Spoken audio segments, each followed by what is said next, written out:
warahmatullahi wabarakatuh. Shalom, Om Swastiastu, Namo Buddhaya, salam kebajikan.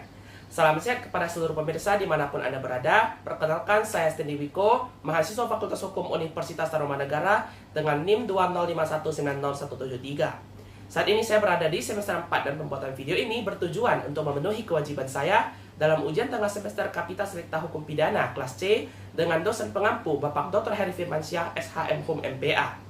Di sini saya akan menjelaskan perspektif pidana mati di mata hukum Indonesia dan hukum internasional, serta kaitannya dengan kejahatan hak asasi manusia berat. Sejatinya hingga sekarang, ada dua pandangan terkait urgensi dan kepentingan pidana mati, yaitu pandangan pro dan pandangan kontra. Seperti yang dipaparkan oleh pandangan pro oleh Lambroso dan Garofalo, bahwa hukuman mati masih diperlukan keberadaannya dikarenakan pidana mati merupakan alat yang mutlak yang harus ada pada masyarakat untuk melenyapkan individu yang tidak mungkin dapat diperbaiki lagi. Rambonan menyatakan bahwa adalah tugas pemerintah untuk mempertahankan ketertiban hukum, di mana untuk mempertahankan ketertiban hukum itu dilakukan dengan pemidanaan. Apabila kejahatan yang dilakukan dirasa sudah sangat merugikan bagi kepentingan umum, maka pidana mati dapat dijalankan oleh pemerintah. Adapun pandangan kontra seperti yang dipaparkan oleh Beccaria yang menentang pidana mati, karena hal ini bertentangan dengan kontrak sosial, karena hidup tak dapat dihilangkan dengan sesuatu yang legal. Ruslan Saleh juga mengemukakan bahwa orang semakin tahu betapa buruk pidana mati itu, sehingga dewasa ini banyak negara-negara beradab yang menghapuskan pidana mati. Kedua pandangan ini memiliki nilai positif dan nilai negatif masing-masing. Hal ini perlu kehati-hatian oleh setiap negara dalam memperlakukan salah satu dari kedua pandangan ini, yang sebenarnya lebih bergantung dari mindset regulator dan pandangan kalangan publik yang lebih memilih apakah pro atau kontra dengan hukuman mati. Bagaimana bila kita kaitkan dengan legalitas hukuman mati saat ini? Bila kita melihat dari kacamata hukum internasional, maka nyatanya hukuman mati tidak dapat melanggar hukum internasional asalkan bentuk pemidanaan ini khusus untuk kejahatan yang paling serius. Hal ini dinyatakan dalam pasal 6 ayat 2 Konvensi Internasional Hak Sipil dan Politik atau ICCPR. Namun, bila kita merujuk kepada Konstitusi dan Undang-Undang Dasar Negara Republik Indonesia tahun 1945 sebagai hukum dasar di Indonesia, khususnya pada pasal 28I, maka pada dasarnya hak untuk hidup adalah hak asasi manusia yang tidak dapat dikurangi dalam keadaan apapun juga. Sehingga hukuman mati sebagai upaya dalam pencabutan hak untuk hidup dan dari narapidana sejatinya masih merupakan pelanggaran hak asasi manusia. Tetapi, bila kita menafsirkan secara lebih komprehensif, maka pidana mati dapat dikatakan sejalan dan dijamin oleh hukum dasar atau konstitusi. Melihat pada pasal 28J konstitusi, nampak bahwa dengan pertimbangan kemaslahatan yang lebih besar, hak hidup seseorang dapat memiliki pembatasan. Walaupun setiap orang memiliki hak hidup dan kehidupan, namun hak tersebut tidak absolut adanya. Hak tersebut dapat dibatasi dengan penerapan pidana mati sepanjang dijalankan sesuai dengan norma serta nilai yang berlaku. Pembatasan ini justru bermaksud menjamin pengakuan serta penghormatan atas hak dan kebebasan orang lain untuk memenuhi tuntutan keadilan sesuai dengan pertimbangan moral, nilai agama, keamanan, dan ketertiban hukum. Hukum positif di Indonesia saat ini masih mengakui eksistensi hukuman mati sebagai salah satu hukuman pidana pokok berdasarkan pasal 10 KUHP dengan tata caranya yang telah disematkan dalam pasal 11-nya. Menurut Ruslan Saleh, hukuman mati merupakan jenis pidana yang masih paling menjadi yang terberat menurut hukum positif kita. Kejahatan pidana yang dapat diganjar hukuman mati yang telah diakui oleh berbagai instrumen hukum positif saat ini pun beragam, mulai dari makar terhadap presiden dan wakil presiden sebagaimana yang tercantum dalam pasal 104 KUHP, pembunuhan berencana pada pasal 306-40, pencurian dengan kekerasan pada pasal 365 ayat 4, Undang-Undang Tindak Pidana Narkotika, Undang-Undang Tindak Pidana Korupsi, dan masih banyak lainnya. Bertolak ke negara lainnya, nampaknya ada sebagian negara yang masih memberlakukan hukuman mati, ada sebagian lagi yang sudah tidak memberlakukannya dengan berbagai pandangan tersendiri. Misal pada negara Tiongkok yang masih memberlakukan hukuman mati pada beberapa kasus, seperti koruptor yang terbukti melakukan korupsi lebih dari 100.000 yuan atau sekitar 215 juta rupiah. Namun, seperti yang dipakai oleh negara Uzbekistan yang telah menghapus hukuman mati sejak 2008 dan digantikan dengan hukuman seumur hidup atau penjara yang lama. beralih kepada kejahatan hak asasi manusia berat, maka hal ini termasuk pada kejahatan yang paling serius dan tentunya dapat diganjar dengan hukuman mati pada para pelakunya sesuai dengan ketentuan hukum hak asasi internasional dalam ICCPR. Pada definisi yang sebenarnya, pelanggaran hak asasi manusia adalah setiap perbuatan seseorang atau kelompok orang, termasuk aparat negara, baik disengaja maupun tidak disengaja, atas kelalaian yang secara melawan hukum mengurangi, menghalangi, membatasi, dan atau mencabut hak asasi manusia seseorang atau kelompok orang yang dijamin oleh undang-undang ini, dan tidak mendapatkan atau dikhawatirkan tidak akan memperoleh penyelesaian hukum yang adil dan benar berdasarkan mekanisme hukum yang berlaku. Adapun terdapat 6 kategori pelanggaran hak asasi manusia yang berat sebagai berikut. Yang pertama, merupakan extraordinary crime. Yang kedua, berdampak secara luas baik pada tingkat nasional maupun tingkat internasional. Yang ketiga, bukan merupakan tindakan pidana yang diatur dalam KUHP. Yang keempat, menimbulkan kerugian baik imaterial maupun imaterial. Yang kelima, mengakibatkan perasaan yang tidak aman baik terhadap perseorangan ataupun masyarakat. Dan yang terakhir, perlu segera dipulihkan dalam mewujudkan supremasi hukum untuk mencapai kedamaian, ketertiban, ketentraman, keadilan, dan kesejahteraan. Secara luas, yang termasuk ke dalam pelanggaran HAM berat adalah genosida, kejahatan terhadap kemanusiaan, kejahatan perang, dan kejahatan agresi. Seluruh kejahatan ini berada dalam yurisdiksi pengadilan HAM. Pengadilan ini juga memiliki kewenangan untuk memutuskan terkait kompensasi, restitusi, dan rehabilitasi kepada para korban pelanggaran HAM yang berat ini. Kompensasi adalah ganti kerugian yang diberikan oleh negara karena pelaku tidak mampu memberikan ganti kerugian yang sepenuhnya yang menjadi tanggung jawabnya. Sedangkan restitusi adalah ganti kerugian yang diberikan kepada korban atau keluarganya oleh pelaku atau pihak ketiga. Restitusi berupa yang pertama pengembalian harta milik, yang kedua pembayaran ganti kerugian untuk kehilangan atau penderitaan, dan yang ketiga penggantian biaya untuk tindakan tertentu.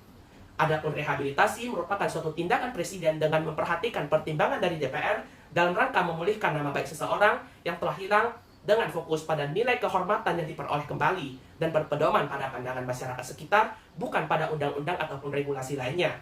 Yang pertama ada genosida. Genosida adalah setiap perbuatan yang dilakukan dengan maksud untuk menghancurkan atau memusnahkan seluruh atau sebagian kelompok bangsa, ras, kelompok etnis, kelompok agama dengan cara yang pertama, membunuh anggota kelompok. Yang kedua, mengakibatkan penderitaan fisik atau mental yang berat terhadap anggota-anggota kelompok. Yang ketiga, menciptakan kondisi kehidupan kelompok yang akan mengakibatkan kemusnahan secara fisik, baik seluruh atau sebagian. Yang keempat, memaksakan tindakan-tindakan yang bertujuan mencegah kelahiran di dalam kelompok. Dan yang kelima, memindahkan secara paksa anak-anak dari kelompok tertentu ke kelompok lainnya. Contoh dari genosida adalah genosida Rwanda yang merupakan salah satu tragedi berdarah dalam sejarah manusia. Kecelakaan pesawat pada tahun 1954 yang mengakibatkan kematian Presiden Rwanda, Juvenal Habyarimana, memicu kekerasan terorganisir terhadap suku Tutsi dan penduduk sipil Hutu moderat di seluruh negeri. Sekitar 800.000 orang Tutsi dan Hutu yang moderat dibantai dalam program genosida yang diorganisir selama 100 hari, menjadikan genosida ini menjadi pembantaian tercepat dalam sejarah di dunia. Pak, saya mau bertanya. Baik, silakan. Bagaimana tentang kejahatan terhadap kemanusiaan? Baik, saya akan menjelaskan terkait yang kedua adalah kejahatan terhadap kemanusiaan. Hal ini merupakan salah satu perbuatan yang dilakukan sebagai bagian dan serangan yang meluas dan sistematis yang diketahuinya bahwa keserangan tersebut ditujukan secara langsung terhadap penduduk sipil berupa yang pertama, pembunuhan, pemusnahan, perbudakan, pengusiran atau pemindahan penduduk secara paksa, perampasan kemerdekaan atau perampasan kebebasan fisik lain secara sewenang-wenang yang melanggar ketentuan pokok hukum internasional, penyiksaan, perkosaan, perbudakan seksual, pelacuran secara paksa, pemaksaan, kehamilan, pemandulan atau sterilisasi secara paksa, atau bentuk-bentuk kekerasan seksual lainnya yang setara. Penganiayaan terhadap suatu kelompok tertentu atau perkumpulan dan didasari persamaan paham politik, ras, kebangsaan, etnis, budaya, agama, jenis kelamin, atau alasan lain yang telah diakui secara universal sebagai hal yang dilarang menurut hukum internasional, penghilangan orang secara paksa, dan yang terakhir, kejahatan apartheid.